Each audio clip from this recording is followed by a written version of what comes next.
You know who the Tinder swindler is, Mo? No. Well, that's him right there.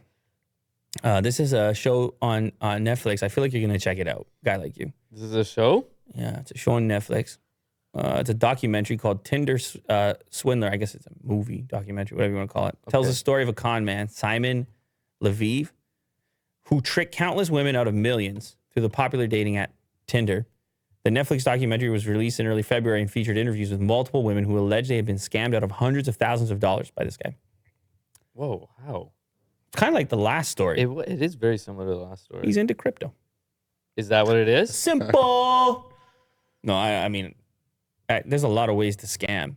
He appeared to be some sort of con, like living a certain lavish. He's like a straight up con man. Yeah.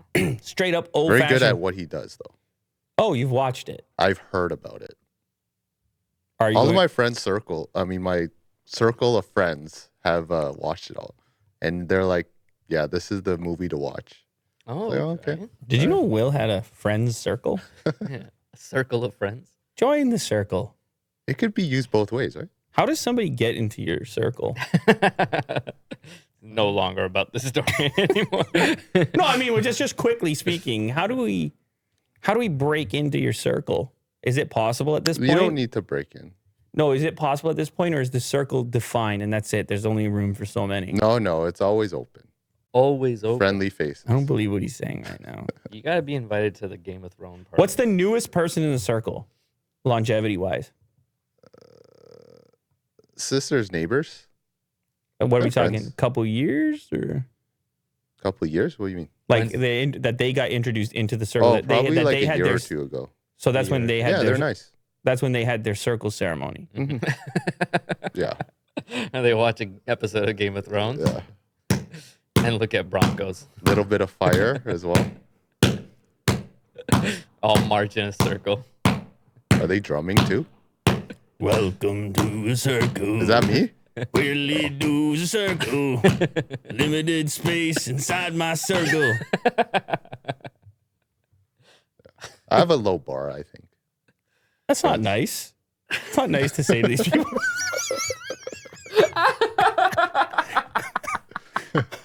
Welcome to my circle. I have a low bar. Anyone can join. Welcome to my circle. I have a very low bar. Yeah. I know you had problems in the past. It's a low bar. Don't worry. I want to watch this. This is cool. I like documentaries, like real life content. So anyway, this the problem here stems from his bodyguard, actually. He had a bodyguard in documentary. And part of his con was that the bodyguard would be injured.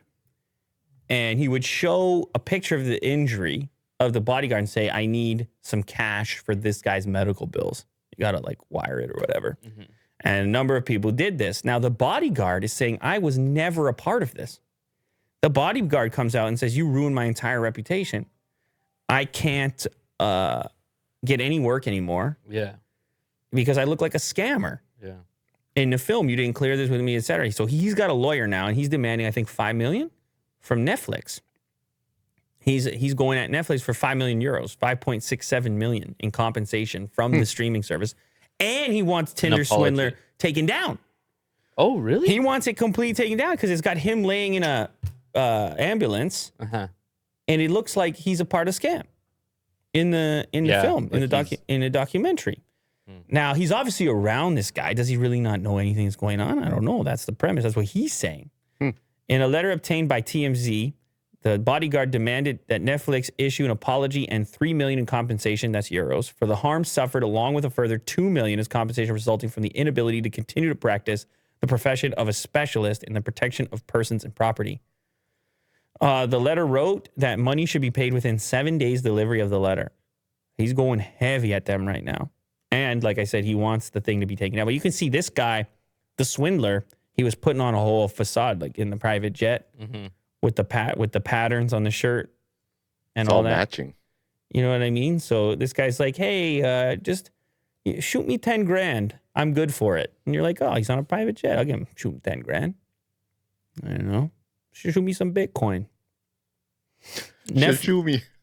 Netflix production neither have asked my client for permission, this is from the lawyer, to publish his image nor to for his comment on the case. As a result of the unexpected movie publication and its immediate popularity, my client lost anonymity within just one day, the ability to work as a bodyguard, probably forever, as well as his reputation.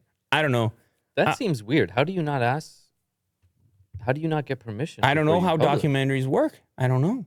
If it's just a photo and the photo was submitted and this guy took the photo, and the guy agreed to be in the photo to him, is that your photo at that point? No. Okay, maybe. I don't know. This seems...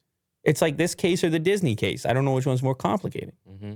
But since this video or movie could be taken down, maybe you got to check it out before it's gone. Before it's gone. Before it's gone forever. The Tinder Swindler.